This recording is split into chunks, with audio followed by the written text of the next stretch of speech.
Welcome, Bike. Draft season is here, and today we're looking at our top 25 running backs for fantasy, broken down by tiers, okay? So you don't leave your drafts in tiers. This is half PPR ranking, so adjust to your league accordingly, standard, PPR, whatever you want to do. And a reminder, our draft guide that has all of our rankings in it, running backs, wide receiver, every single position, overall, super flex, one quarterback, that's available for purchase right now on BDGE.co. But the easiest and the cheapest way to get it is if you are in a state that's eligible for PRIZEPICKS, prizepicks.com, or you can just click the link down below in the description. It'll take you right to the App Store. You deposit $10 or more on PRIZEPICKS for the first time using our code BDGE. You're going to get a 100% deposit match on PRIZEPICKS plus free draft guide, all right? We got our rankings, our must-draft players, our all-fade list. We got a whole lot of gang shit in the draft guide. That's available for purchase right now. So if you just want to skip all of my fucking videos for the rest of the summer and just know exactly what to do, go cop the draft guide, prizepicks.com. Use promo code BDGE. Let's get this shit ripping. Y'all know I love Jonathan Taylor. But before we talk about him, we got to tuck our shirts in. Y'all thought I was going to miss that shit 2 videos in a row? Nah, not this time of the year. Not August. Not peak draft season. Let's fucking go.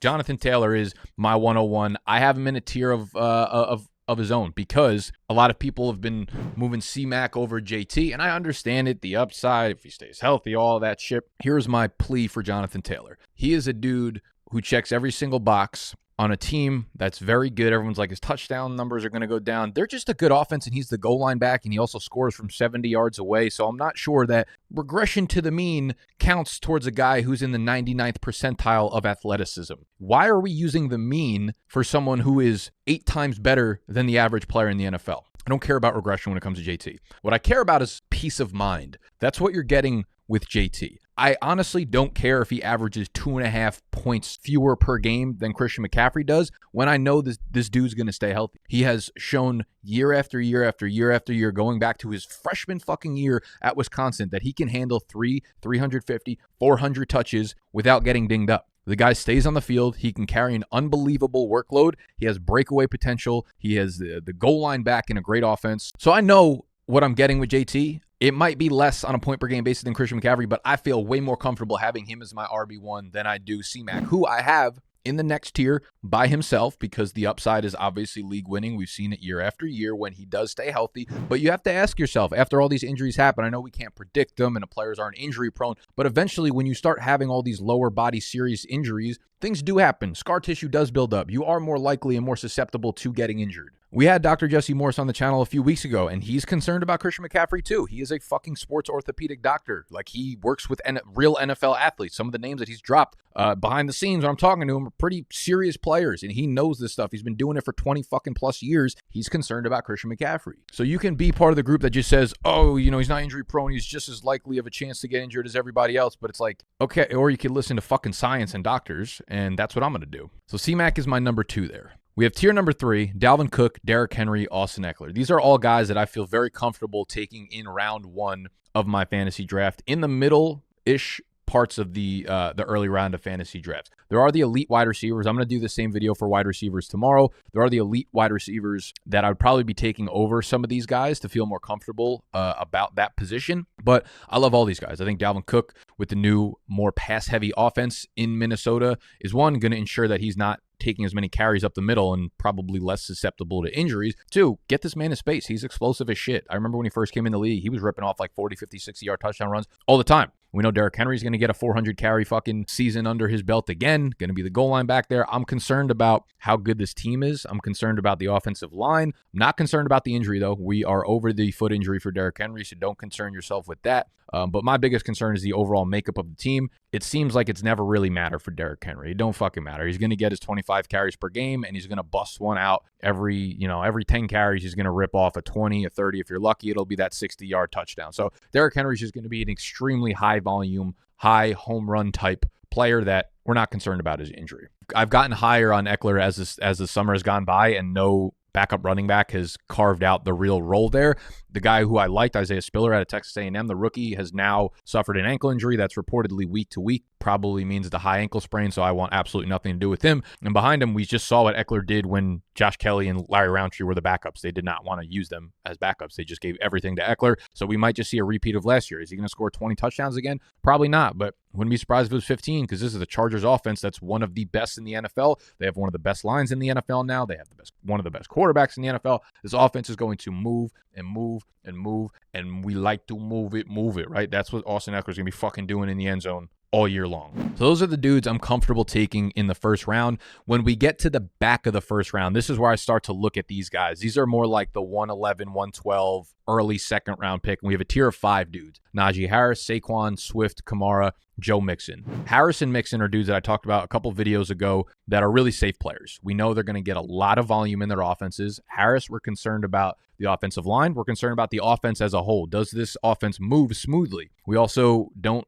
know if those target numbers are going to be there for Harris like they were in his rookie year. Again, I've cited this stat many times, but he had one game against Cincinnati last year where he had 19 targets, 14 catches. That accounted for like 20% of his entire receiving total for the rookie year. Probably not something that's going to happen again. You had George Pickens into the mix. We got Deontay Johnson, Chase Claypool, Calvin Austin, Pat Freiermuth coming into his second year. Target competition is stiffer in an offense that last year they were the second highest pass rate offense in the NFL. You think they want to do that with Mitch Trubisky under center? No shot. So I think the volume overall comes down for the offense, more target competition. The volume for Najee Harris in the passing game is going to come down as well. You know, that's why he's not in the elite tier. There are red flags there. Saquon, I haven't really seen him be good for fantasy in a couple years, but he's 2 years removed from the ACL, new offensive line, new offensive system of Brian Daboll. I'm excited to see what Saquon can be this year. He's looked really, really good in the preseason so far. Swift obviously has all the upside in the world, a young, explosive back behind a very good offensive line that catches a ton of fucking passes. This feels like it's his true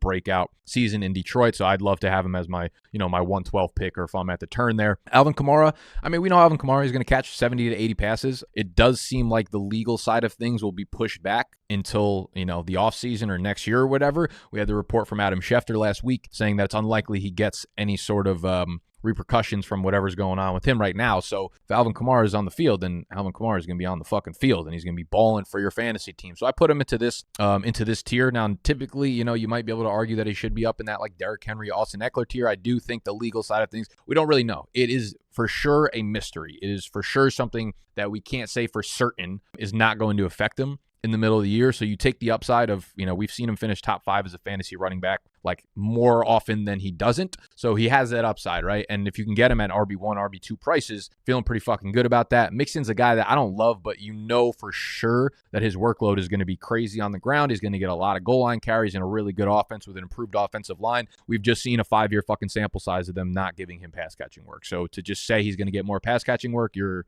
going to sound like a fucking idiot at the end of the year. So Mixon's my RB10. He finished last year as the RB3 or 4 or some shit. But again, the pass catching limitations make me nervous about the upside that he has. I think he's a safe play. Where you draft him is about where he'll finish. So you can feel good about having the starting running back in a good offense. Then we start moving down the tiers to tier 5, where it's Aaron Jones, Javonte Williams, Leonard Fournette, and Nick Chubb. The majority of those dudes are in some sort of committee. Jones with A.J. Dillon, Javonte with Melvin Gordon, Nick Chubb with Kareem Hunt. All of them have upside to literally be the RB1 or 2 overall in fantasy, but they'll need something to break right for them to get there. There's no guys in this tier that I'm necessarily fading. Leonard Fournette, he's dropped down. I think the first video I made with my RB rankings earlier this summer probably had Fournette as like the RB 9 or 10. I'm concerned about this offense. I'm going to be honest. They just keep losing pieces. Like every week they get some offensive lineman that tore his ACL. It was Ryan Jensen a couple weeks ago, and then this previous week they lost another starter on the O-line. So the middle of their offensive line is kind of in shambles. And I'm worried about what that means for this offense. But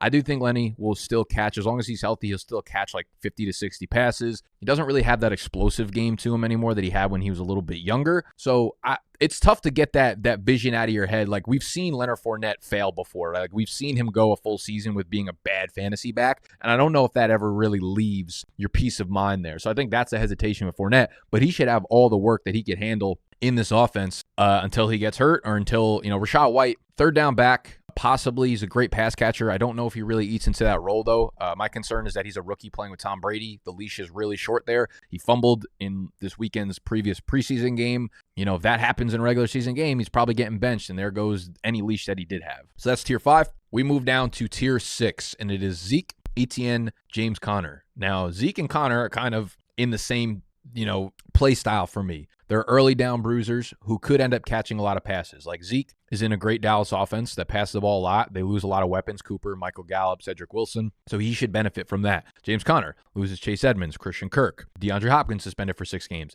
James Conner was just both of these guys were just so wildly inefficient, but both of them are going to get a boost in passing targets because of the weapons that left their offense, and both of them get so many goal line opportunities. So they feel like dudes who, here's what it's going to be. I think they're going to get enough volume on the ground. I think they're going to be inefficient, both of them. I think they're going to see a decent amount of targets, and what's going to be the difference between these two guys being good or bad for fantasy is whether or not they score touchdowns. If Zeke ends up scoring 7 touchdowns this year, the yardage and the explosiveness will not get him to a point where he's a top 8 fantasy running back. Same thing with James Conner. But if James Conner goes out and scores another 15 touchdowns, Zeke scores 15 touchdowns, of course they're going to be top 5, top 7 backs. So it's really a matter of your faith in that offense. How many scoring opportunities are these dudes going to be afforded? And then you ask yourself from there, which guy do I like most? Travis Etienne's a younger, explosive dude who's going to get a lot of pass catching work in this Jacksonville offense. James Robinson has obviously been slowly coming back from his Achilles tear. I'm still not sold on the fact that we're going to see James Robinson of last year, of the last 2 years. I still think for the most part, it's Travis Etienne's backfield to lose at this point, or at least for like the first half of the year. We'll see how it goes the second half of the year. But I have been moving him a little bit down my rankings as he's starting to shoot up into like the 3rd round of fantasy drafts. That's a little bit too rich for me. 4th, 5th round, that's where I like to pull the trigger on this young, explosive back who is, he's all healthy, all set from the Liz Frank injury a year ago, and should be a big year for him. Now, we move down to the final 2 tiers. We have tier 7, made up of A.J. Dillon, Cam Akers, Breece Hall, Elijah Mitchell, J.K. Dobbins, David Montgomery. I think every guy on this list, probably barring David Montgomery, has very high upside. And you guys might be saying like, oh, you've been shitting on Cam Akers and Breece Hall and Dobbins all summer long, and they're RB18, they're RB19, they're RB22. Here's the thing. You're looking at just my running back rankings. If you had our draft guide and you were looking at our overall rankings, the tier drop that goes from tier 5 to tier 6 and tier 6 to tier 7 is significant, where before the Dillon, Akers, Hall tier, there is a huge landslide of wide receivers, quarterbacks, and tight ends. So while Nick Chubb is RB14 and A.J. Dillon is RB18, it's only 4 spots in the rankings. Chubb might be like my 26th overall player. A.J. Dillon might be down at like 55 to 60. So there might be 10 wide receivers, 15 wide receivers, 18 wide receivers, and like 6 quarterbacks in between that slide. So the tier gap here is very fucking real. So while Cam Akers is RB19, where I'm drafting him overall in my rankings means I probably won't have him on any of my teams. These guys all have giant red flags for me. I think Dillon is very safe. I think Dillon and Aaron Jones are going to both eat. I think they're going to both live on the field. I think Dillon will lead the team in carries. I think he'll lead the team in goal line carries. I think he'll catch a lot of passes. He's actually a much better pass catcher than I thought he'd be coming out of school. Jones is going to line up in the slot a fucking ton. I think both of them will eat. Akers is going to be in a committee with Darrell Henderson. I don't know if we ever see him back to 100% from that Achilles tear. That is my concern with Akers. Breece Hall, also going to be in a committee with Michael Carter. If he's not getting the 2 and 4 minute drills in a bad offense, it's probably going to be trailing a lot. I'm nervous about that. Their offensive line is already starting to hurt. They lost Mekhi Becton for the year, who was supposed to be the reason why they took a huge step forward on the offensive line. Love Breece Hall as a prospect, 101 in Dynasty. But for redraft, he'll be a fade for me this year if he's going in the 4th round. Also, Zach Wilson's recovering from an injury. I don't know when he's going to be back. Probably early in the year, but who knows? Elijah Mitchell, it's the 49ers running back group. I kind of like him as much as anybody in this tier. I think because it's the 49ers running back group, everyone's so scared to take him. But he for sure has the highest upside. He's explosive. He was awesome last year as a rookie. 1,100 yards from scrimmage in 11 games. Pace that out. Pretty fucking good for a guy that went that late. So I kind of like Mitchell here. If you were to have faded running back and have to pick a guy from the tier, especially relative, he's going way later than these guys in drafts. Dobbins, I'm very scared about the ACL. I don't even know if he's going to be ready for week 1 at this point. Mike Davis is a must fucking draft in best ball drafts right now. Montgomery, I just really want nothing to do with that Chicago offense. So tier 7 is a huge fade for me based on where they're going overall in drafts. And we get to tier 8, and these are the guys I love because you get these tier 8 guys like 2 to 3 rounds, sometimes 4 fucking rounds later. Like you can get Cam Akers is like a 4th round pick. Chase Edmonds and Rashad Penny are like 8th round picks at this point. So Edmonds and Penny are guys I really like that you get really late. Edmonds is going to be the starter there in Miami. We just saw in the preseason game, Tua played like 13 snaps. Edmonds got 10 of them. Sony Michel got 3 of them. Caught a bunch of passes, was targeted early, was targeted often. He's going to catch a lot of passes. I don't know what his ground game is going to be like, maybe 13 plus carries a game, but that's pretty big fucking numbers for a guy like Chase Edmonds. So you start to look at 16 to 17 opportunities for a guy who's explosive like he is, and I love the upside there for Edmonds. Penny, at this point, I'm fucking very nervous about Kenneth Walker with the hernia surgery. This close to season's kickoff is a huge red flag for me. If guys are getting hurt at this point and they're suffering from multi-week, week-to-week injuries, that is a giant red flag. Again, you can't predict injuries, but if a dude goes into the season, if he steps onto the NFL field at less than 100% while playing against other dudes that are 100%, his chances of getting hurt are way, way, way higher. And I'm nervous that that's going to be Kenneth Walker. So for right now, Rashad Penny seems locked into that starter role. I think he's got a lot of upside at RB25. And those are my top 25 running back rankings broken down by tier. Yell at me in the comments if you want. Tell me about how fucking terrible I am at this game. It ain't news to me. It ain't fucking news to me. Y'all know what to do now. Subscribe to the channel for the wide receiver video. Hit the thumbs up button and make sure you hit PrizePicks. Hit PrizePicks for the draft guide. Plus, we're going to be ripping off parlays all season long on PrizePicks. We're going to help you fucking clean your bank account out in the worst way possible. I love you. I'm out.